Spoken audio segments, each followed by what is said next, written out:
Apocalypse 12, nous présente la mission sur terre du faux prophète, forcer l'humanité à adorer l'Antéchrist. Il sera revêtu de toute l'autorité de l'Antéchrist, car comme pour celui-ci, son pouvoir viendra de Satan. Il n'est pas certain que les hommes seront forcés à adorer l'Antéchrist, ou s'ils seront tellement sous le charme de ces êtres puissants qu'ils le feront de leur plein gré. Le fait que la deuxième bête aura recours à des signes miraculeux et fera notamment tomber le feu du ciel pour établir la crédibilité des deux bêtes semble indiquer que les hommes les adoreront pour leur puissance et pour leur message. Le verset 14 de l'Apocalypse 12 ajoute que la séduction sera si grande que les hommes établiront une idole de l'Antéchrist et l'adoreront.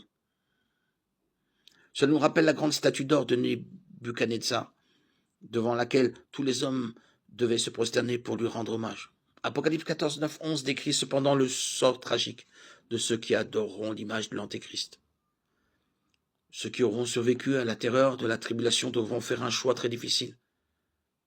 Ceux qui refuseront d'adorer l'image de la bête seront mis à mort, mais ceux qui accepteront subiront la colère de Dieu.